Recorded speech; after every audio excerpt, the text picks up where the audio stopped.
Et oui, le débourrage, c'est un moment très délicat, très important, autant pour le cavalier que pour le cheval. Si vous avez un jeune cheval et que vous commencez à vous renseigner sur vos options de débourrage et que vous avez envie de tout savoir pour bien préparer ce moment du mieux que possible, restez avec nous.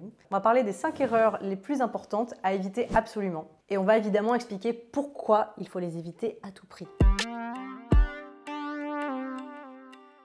Alors d'ailleurs, si le sujet jeune cheval et débourrage vous branche, on a déjà parlé de ce sujet plusieurs fois sur cette chaîne. Parce que oui, le jeune cheval, son éducation et le débourrage, c'est une grosse partie de notre job chez Blooming. Donc il y a 2 vidéos à regarder, les 4 idées reçues sur le débourrage et repérer un débourrage raté. Je vous invite à les regarder. Maintenant, c'est parti pour les 5 erreurs. Alors vous allez voir, ces 5 erreurs sont encore malheureusement, je crois, très communes. Et elles peuvent avoir des conséquences qui sont vraiment embêtantes pour le cheval et pour le propriétaire, bien sûr. Restez notamment pour la 5e erreur. À mon sens, c'est l'une des plus importantes. La première erreur à éviter absolument, c'est d'aller trop vite. Alors sachez que je viens d'une génération qui a connu le fait de normaliser des débourrages réalisés complètement à la va-vite en 2 semaines pour souvent une somme assez ridicule. On prenait des chevaux qui étaient manipulés à l'arrache par l'humain et en 2 semaines, les jeunes chevaux se prenaient longe, selle, cavalier, mort et puis ils arrivaient aux 3 allures, souvent en manège, sans aucune préparation et évidemment sans respecter quoi que ce soit côté progression de l'apprentissage. Le résultat à chaque fois, c'est que tous ces chevaux étaient quand même très compliqués. Souvent, il y avait une période dans leur vie jusqu'aux 7-8 ans où ils avaient un problème. Ils avaient des périodes de comportement compliqués, voire dangereux. On leur collait l'étiquette de crise d'ado sur le front et avec ce genre de pratique, qui était encore très commune quand moi j'étais ado, débourrer un jeune cheval, c'était vraiment le job d'un kamikaze dont le rôle est juste de tenir sur le cheval jusqu'à ce que celui-ci arrête de bouger, donc plutôt jusqu'à son épuisement. Et en plus, ça a amené aux jeunes chevaux une réputation de chevaux un peu olé olé, difficile, délicat. Bon, alors on va pas se mentir, bien sûr qu'un jeune cheval en apprentissage qui découvre la vie, c'est forcément plus délicat et plus touchy qu'un adulte mature, expérimenté, bien sûr. Mais finalement, lorsqu'on précipite les choses sans respecter les rythmes des chevaux, comment ne pas créer des chevaux qui ont des défenses à un moment ou à un autre? Ne pas respecter le rythme d'apprentissage de chaque cheval et vouloir faire entrer le cheval dans notre planning d'humain, en fait, c'est ignorer son feedback, ignorer ses signaux d'inconfort, voire de stress, et donc d'office brûler des étapes. Le résultat qu'on va avoir, c'est qu'il n'apprend pas bien, il ne comprend pas bien, et cela le met dans l'émotion tout simplement, il ne se sent pas bien, on l'ignore, et donc il va finir par crier plus fort, en développant des comportements qu'on va considérer comme étant indésirables, voire dangereux. Dans d'autres cas, il peut aussi développer simplement des pathologies. Alors nous sommes en 2025 et désormais, nous n'avons plus aucune excuse pour dire qu'on ne savait pas. Un débourrage, c'est un moment capital dans la vie du cheval. Déjà, si on se réfère à l'éthologie scientifique, à l'âge de 2-3 ans, c'est la dispersion du jeune cheval par rapport au groupe. Autrement dit, à l'état féral, le cheval va quitter son groupe familial natal. C'est un âge du coup qui est clé dans le développement du jeune. Et souvent, d'ailleurs, on les débourre vers les 3 ans. Je vais revenir là-dessus d'ailleurs sur l'âge, juste après, restez avec moi. En plus, le débourrage, ça consiste en une série d'apprentissages très importants pour la suite de sa vie de cheval de selle.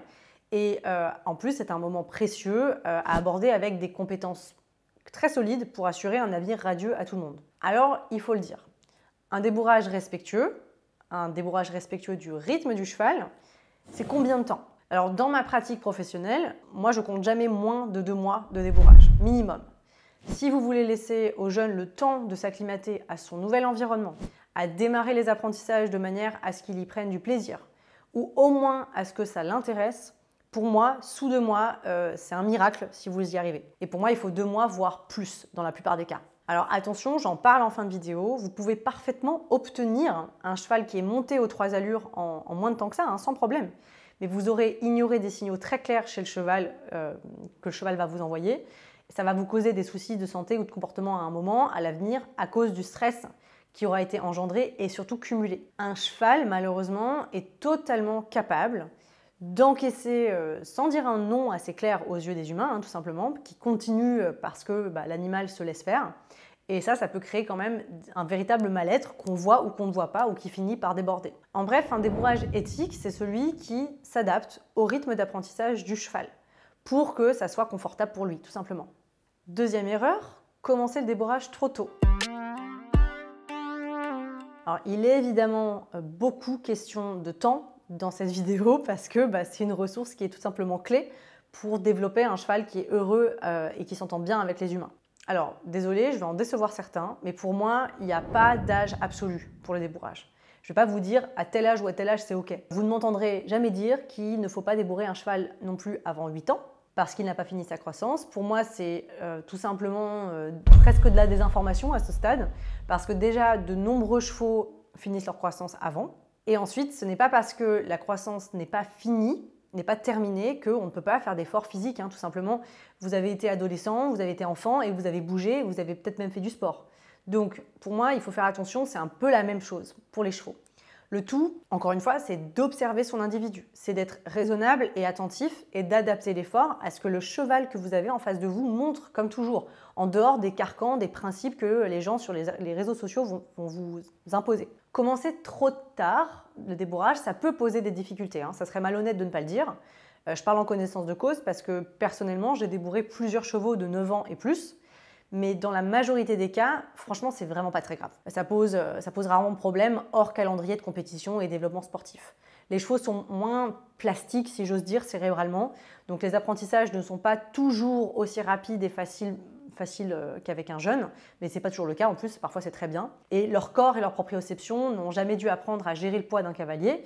Et ils se sont complètement développés sans jamais être challengés de ce côté-là. Et même si l'immense majorité des chevaux peut tout à fait apprendre ça à un âge plus tardif, c'est toujours un peu plus facile de commencer plus jeune. Mais pour moi, dans l'ensemble, commencer plus tard n'est jamais vraiment un problème. En revanche, commencer trop tôt, c'est presque toujours un gros problème. On parle beaucoup du corps, c'est vrai, mais moi je vais d'abord vous parler du mental. Quand on démarre un cheval trop tôt, on essaye de lui imposer un rythme de travail et d'apprentissage qui va plutôt être quand même soutenu pour un débourrage.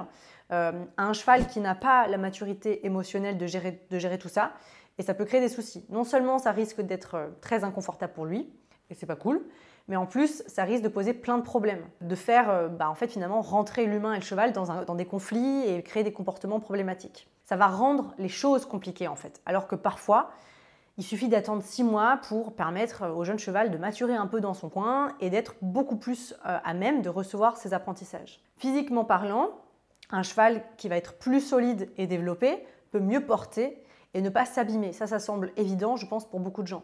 Le déséquilibre qui va être causé par l'arrivée d'un cavalier peut générer pas mal d'inquiétudes, il ne faut pas le négliger, il ne faut vraiment pas oublier ça et le prendre en compte dans l'équation. Donc pour vous donner une fourchette, parce que je sais que vous l'attendez, je pense que démarrer un débourrage à 4 ans permet, dans une majorité de cas, d'être safe sous tous ces aspects. Une majorité. Mais certains auront besoin de 6 mois de plus, d'autres seront peut-être déjà forts mentalement et physiquement 6 mois plus tôt. Ça peut arriver. Il faut prendre en compte la variabilité individuelle. Troisième erreur, ne pas inclure de travail en extérieur. C'est également une erreur qu'on voit souvent et pourtant l'extérieur, c'est véritablement l'école de la vie. On peut commencer à pied d'abord, puis en dextre, et ensuite en selle par exemple avec son cavalier. Le jeune cheval va avoir des apprentissages très précieux à réaliser dehors d'une façon beaucoup plus naturelle pour lui qu'enfermé dans un manège ou dans une carrière. Il va élargir sa zone de confort en étant confronté à des tonnes d'objets, de stimuli variés. Il va devenir plus armé dans des situations parfois étranges. Ça va permettre de stimuler sa proprioception en marchant sur des sols différents et variés et sur des dénivelés aussi qui vont lui permettre de chercher plein de choses dans son corps.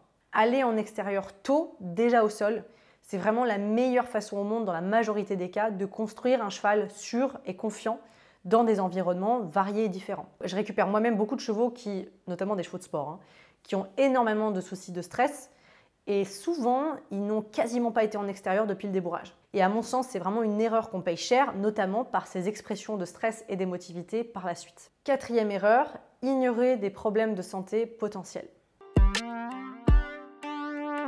Alors ça, c'est une erreur un peu plus fourbe, mais qu'on voit pourtant souvent, c'est de ne pas vérifier immédiatement côté santé quand on a des problèmes récurrents, notamment de comportement, qui passent en fait difficilement. Par exemple, un cheval qui montre de vraies difficultés à galoper, même au sol. Ce cheval, il mériterait certainement un vrai beau bilan locomoteur approfondi avec un vétérinaire avant de poursuivre le débourrage. Un cheval qui trébuche énormément, malgré de nombreuses sorties en extérieur à pied, aurait exactement le même genre de traitement idéalement. Un cheval qui mange pas bien sa ration ou qui ne supporte pas bien le sanglage, malgré le fait qu'on ait beaucoup répété, ce cheval-là devrait être vu par un vétérinaire. En bref, toute problématique récurrente dont on ne trouve pas vraiment de solution claire et nette et qui persiste, c'est valable, même en dehors du débourrage d'ailleurs, devrait mener à une investigation vétérinaire plutôt approfondie. Dans le cadre du débourrage, travailler sur une douleur, ça peut être dévastateur et vous causer des problèmes longtemps après. N'hésitez donc jamais à faire venir votre vétérinaire. 5e erreur, et pas des moindres, confondre accepter et tolérer. Alors cette erreur-là, je ne vais pas vous mentir, elle me tient particulièrement à cœur. Comme je vous le disais en début de vidéo, on a tendance à croire que si un débourrage mène à un cheval qui exécute, entre guillemets, ce qu'on attend de lui, autrement dit souvent évoluer aux 3 allures en selle, alors c'est que tout va bien. Ça, c'est malheureusement faux. De très nombreux chevaux se figent, se laissent faire, alors qu'ils sont clairement mal à l'aise. Encolure haute, les yeux figés, le nez pincé, les chevaux vont communiquer de façon quand même très subtile pour nous autres humains. Ils communiquent clairement pour eux, mais pour nous, c'est très subtil. Et il y a encore de trop nombreux professionnels qui font des débourrages qui n'ont pas appris à lire ces signaux, qu'on commence pourtant désormais à avoir très bien documentés. Alors, on y va trop vite et on croit que le cheval accepte alors qu'en fait le cheval ne fait que subir, voire peut-être tolérer tout juste la situation. En procédant ainsi, le retour de bâton, il risque d'arriver soit sous forme de problème de comportement, soit sous forme de problème de santé. Le corps va lâcher. Ulcères, tendons-ankylage, douleurs dorsales, etc. à cause du stress qui a été emmagasiné couche sur couche depuis peut-être parfois des mois, voire des années. Alors il y a 2 concepts à retenir. L'acceptation totale et la tolérance. Même tolérance, à vrai dire, c'est pas toujours le bon terme dans certaines situations de débourrage. Partez d'un principe simple. Si vous devez galérer avec le sanglage, à mettre le mort, à faire un montoir, c'est pas normal. C'est que le débourrage n'a pas été correctement réalisé. Dans un bon débourrage, on décompose chaque étape jusqu'à ce que celle-ci soit super facile pour tout le monde, 99% du temps.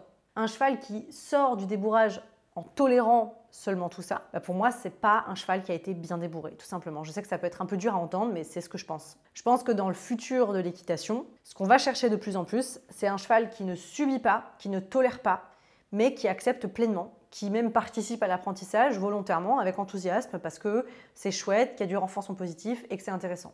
Merci d'avoir regardé cette vidéo sur les 5 erreurs à éviter pendant un débourrage. N'oubliez pas que sur Blooming, nous avons un très gros programme 100% dédié au jeune cheval, à son éducation et au débourrage bien sûr.